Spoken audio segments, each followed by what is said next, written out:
نواز شریف کی واپسی ایک ایسا سوال ہے جو کہ ہر کوئی اب پوچھ رہا ہے اور میرے خیال میں کافی اس کو فورس سے بھی کیا جا رہا ہے کہ آخر کب میاں نواز شریف کی واپسی ہوگی، کیونکہ لوگوں کو بھی معلوم ہے کہ جب تک میاں نواز شریف کی واپسی نہیں ہوتی اصل میں جو خان صاحب کو جو ہے وہ ٹکر شاید اس طریقے سے مل نہیں پائے گی۔ مریم نواز صاحبہ بخاری صاحب پہنچ چکی ہیں، ان کی جانب سے ایکٹیویٹی کا آغاز تو بہرحال کر دیا گیا ہے، لیکن یقیناً میاں نواز شریف کی واپسی جو ہے وہ ایک بڑا اہم سوال ہے۔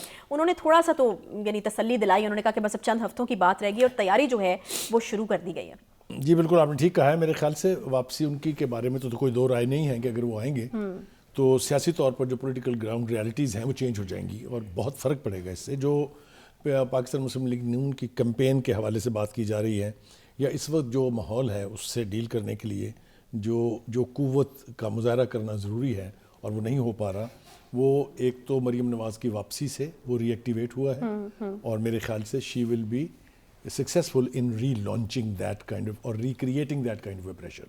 ایک بات تو یہ ہوگی۔ دوسری بات کہ یقینی جب نواز شریف صاحب یہاں ہوں گے اور مجھے اب یقینی طور پہ یہ امید پیدا ہو گئی ہے کہ وہ آئل ہو۔ پوچھو کیوں؟ جب بات ٹکٹ کی کنفرمیشن تک پہنچ جائے نا تو آپ سمجھ لیں کہ کہیں نہ کہیں کچھ نہ کچھ بدل گیا۔ یعنی آپ یہ کہہ رہے ہیں کہ بس تاریخ آنا باقی ہے؟ میرے خیال سے تاریخ آنا باقی ہے اور میں میاں جاوید لطیف کو بہت کریڈٹ دیتا ہوں جس نے کہا تھا کہ اگر جنوری نہیں تو فروری کے کسی بھی ہفتے میں نواز شریف صاحب واپس آ جائیں گے۔ تو وہ میرا خیال ہے ٹھیک ہونے والی بات ہو۔ کیسے ہوگا یہ؟ اس پروگرام میں ہم نے 3-4 مرتبہ یہ کہا کہ نواز شریف واپس نہیں آئیں گے جب تک پرویز الہی کی حکومت پنجاب میں تبدیل نہیں ہوگی۔ سیناریو 1 ٹھیک ہے، وہ تو ہو گیا، ٹک ہو گیا۔ دوسرا یہ تھا کہ عدالت راستہ دے گی یا نہیں دے گی۔ تو ہم نے ساتھ ہی یہ ذکر کیا تھا کہ جو اسحاق ڈار صاحب ہیں جن کے مقدمے کلوز اینڈ شٹ کیس ہو گئے، جائیداد کرک ہو گئی، اس کے باوجود وہ واپس آ گیا، وہ جائیداد بھی مل گئی واپس ان کو۔ پھر سلمان شہباز یہ دوسرے بندے تھے جن کو اسی طرح سے کورٹ سے راستہ ملا، ان کے خلاف بھی کیس تھا۔ اب یہی صورتحال ہے نواز شریف کی۔ فرق کوالٹیٹیو یہ ہے کہ ان کو 2 مقدموں میں سزا ہوئی ہے اور ایک ڈسکوالیفیکیشن ہوئی ہے۔ ڈسکوالیفیکیشن تو ان کی کسی لمحے اڑ سکتی ہے، کیونکہ وہ میل انٹینشن تھی۔ وہ آپ کو پتا ہے کہ بات پاناما سے شروع ہوئی تھی اور اقامہ پہ ختم ہوئی، اور اتنا فلمزی وہ آرگومنٹ تھا کہ انہوں نے اپنے بیٹے کی فیکٹری سے جس میں وہ ڈائریکٹر تھے، ان کے پاس اقامہ تھا، انہوں نے تنخواہ نہیں لی، تو بہت ہی فلمزی وہ ہے، اس کے اوپر ڈسکوالیفیکیشن نہیں ہو سکتی، وہ واپس ہو جائے گی۔ دوسرا سزا خلاف ان کی اپیل بہت دیر سے پینڈنگ پڑی ہوئی ہے۔ اس میں سے ایک سیریس مقدمہ جو ہے اس کو عدالت نے آلموسٹ اڑا کے رکھ دیا ہے، جس میں مریم نواز کو سزا ہوئی تھی اور مریم کے ساتھ ان کے شوہر کو بھی 1 سال کی سزا ہوئی تھی۔ وہ ریلیف نہیں ملا، بلکہ انہوں نے کہا کہ اس مقدمے میں کچھ ہے ہی نہیں۔ اور اگر یہ آبزرویشن ہے سپریم کورٹ کی یا اسلام آباد ہائی کورٹ کی تو پھر اس کا بینیفٹ بھی obviously نواز شریف صاحب کو ملے گا۔ ایک اور بات جو پاکستان مسلم لیگ نون کے حوالے سے خاص طور سے کہی جاتی تھی کہ اس کو مار پڑی ہے، ایک تو عمران خان کا جو امیج تھا، جو ان کی فین فالوئنگ تھی، جو ان کا پرسنالٹی کلٹ تھا، اور دوسرا جو ان کا سوشل میڈیا کا ونگ ہے جو بہت سٹرونگ تھا، ہے اور شاید ابھی بہت عرصے تک رہے گا۔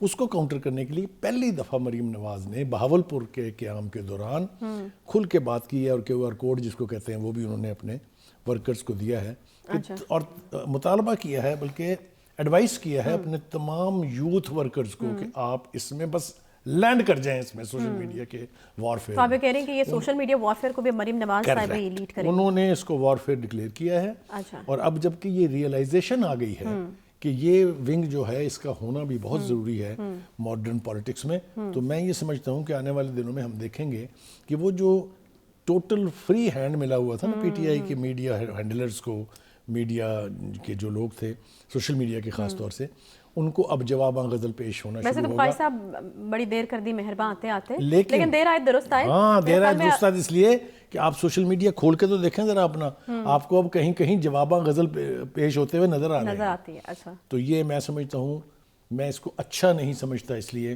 کہ یہ وہ فورم ہے جہاں سے آپ کسی کے خلاف کسی بھی حد تک گر سکتے ہیں، کسی بھی حد تک جا سکتے ہیں، لیکن اگر نیم آف دا گیم یہی بن جائے تو پھر میرے خیال سے اس کو اڈاپٹ کرنے میں کوئی قباحت نہیں ہونی چاہیے. صحیح. اچھا بقائی صاحب، اب باتیں ہیں ایک اور مدعے کے اوپر جو کہ ہم دیکھ رہے ہیں کہ ہر کوئی اس کے بارے میں بات کر رہا ہے. مسلم لیگ نون میں کیا کوئی ڈویژن ہے یا نہیں ہے؟ شاہد خاقان عباسی کے حوالے سے کافی باتیں ہو رہی ہیں. مریم صاحبہ نے آج اس دھول کو کافی حد تک بٹھانے کی کوشش کی ہے، اور میں تو اس کو بڑا پازیٹیو جسچر ان کی طرف سے کہوں گی کہ انہوں نے بڑوں کا احترام کرتے ہوئے کہا ہے کہ ان کی پارٹی جو سینئر پارٹی رہنما ان کی سرپرستی میں آگے بڑھیں گی. تو یہ بڑا ہی پازیٹیو قسم کا جسچر ہے. تو کیا لگتا ہے اب خاقان عباسی صاحب کو راضی کر لیں گے مریم صاحبہ؟ انہوں نے کہا تو ہے کہ میں خود جاؤں گی، بات کرے گی، دل کی باتیں ہوں گی.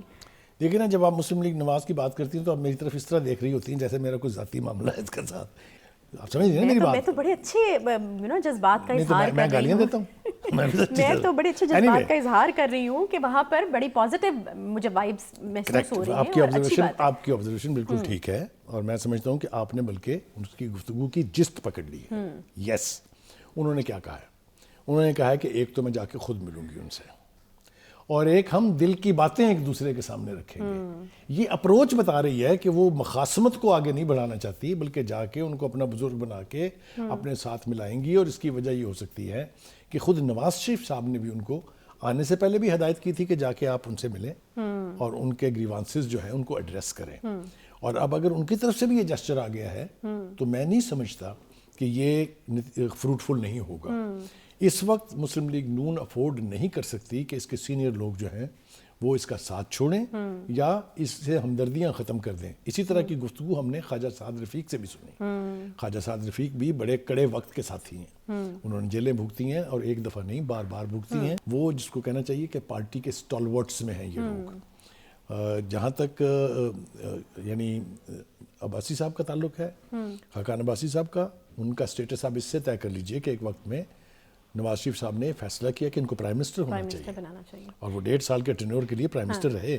اچھا بخاری صاحب، ایسا لگ رہا ہے مریم بی بی کی باتوں سے کہ ان کو ادراک ہے اس چیز کا کہ اس وقت آپ کو جن حالات کا سامنا ہے، جس قسم کی اپوزیشن میں خان صاحب کی بات کر رہی ہوں اس کا سامنا ہے، وہ پارٹی میں جو ہے وہ کسی قسم کی ڈسٹربنس جو ہے وہ اس کو جو ہے ابھی افورڈ کرتے نہیں ہیں، اپنے سینئر رہنماؤں کو ناراض کرنا نہیں افورڈ کرتے. تو بڑی تحمل سے اور بڑے لہجے میں انہوں نے بات کی. اور میرے خیال میں اس میں پھر شاید خاقان عباسی صاحب کو کریڈٹ میرے خیال میں اگر نہیں دیں تو زیادتی ہوگی. کل جو انہوں نے انٹرویو دیا اس میں بھی انہوں نے بڑی ڈھنگ کی باتیں کی ہیں، اور انہوں نے یہاں تک کہا کہ میں الیکشن بھی اگلا جو ہے وہ نون لیگ کی پارٹی ٹکٹ پر لڑوں گا. یس، دیکھیں یہ بہت تازہ بات ہے، یہ کوئی پرانی بات نہیں ہے کہ بہت دیر سے خاقان عباسی صاحب ناراض تھے. ان کی یہ ریزرویشنز کہ میں مریم کے نیچے کام نہیں کروں گا وہ تھوڑی سی ایگزیجریٹڈ اس لیے ہے کہ مریم نواز جو ہے وہ بھی سینئر وائس پریزیڈنٹ ہے اور خاقان عباسی صاحب بھی سینئر وائس پریزیڈنٹ ہے. عہدے وائز اگر آپ دیکھیں تو دونوں کا سٹیٹس ایک ہے. ان کو پارٹی کی ری آرگنائزیشن کا کام اس لیے دیا گیا ہے کہ پارٹی صرف نواز اور نواز فیملی کی بات سنے گی، کیونکہ ووٹ بینک نواز شریف کا ہے، کسی اور کا نہیں ہے. یہ سارے لوگ یہیں تھے، لیکن ان میں سے کسی ایک نے نواز شریف کی یا اس کی بیٹی کی یا اس کی فیملی کی کمپین کو اس طرح سے ڈیفینڈ نہیں کیا جس طرح سے انہیں کرنا چاہیے تھا. سوری، میں نام لے کے بتا سکتا ہوں آپ کو. مریم نواز جب خاموشی اختیار کی انہوں نے 1 سال کے لیے، کسی بھی بڑے لیڈر نے بتایا مجھے کوئی پولیٹیکل ایکٹیویٹی انیشیٹ کی ہو، میاں جاوید لطیف چلاتا رہ گیا یہاں شیخو پور کے الیکشن میں کہ آ جائیں، وہاں کوئی نہیں گیا کمپین کرنے کے لیے، اکیلا وہ شخص کھڑا رہا. خاقان عباسی صاحب نے ایک چھوٹا سا جلسہ کیا تھا. لیکن میں کہنا یہ چاہ رہا ہوں کہ جب مریم نواز واپس آئی ہے تو آپ نے دیکھا ان کے دوسرے دن سے پولیٹیکل ایکٹیویٹی جنریٹ ہو گئی ہے. جو مسلم لیگ کا ہیڈ آفس ہے اس وقت ماڈل ٹاؤن میں، وہاں ایکٹیویٹی آپ جا کے دیکھیں تو آپ کو پتہ لگے گا کہ کوئی ایسا شخص واپس آ گیا ہے جس نے پارٹی میں دوبارہ سے جان ڈالی ہے. صحیح. اچھا، یہ جو شخص واپس آیا ہے جن کی آپ بات کریں مریم بی بی، وہ ایسے ہی واپس نہیں آئی، وہ ایک تگڑے بیانیہ کے ساتھ واپس آئی ہیں. تو میں آپ اس کے بیانیے کی کل ہم نے گفتگو تو بڑی تفصیل سے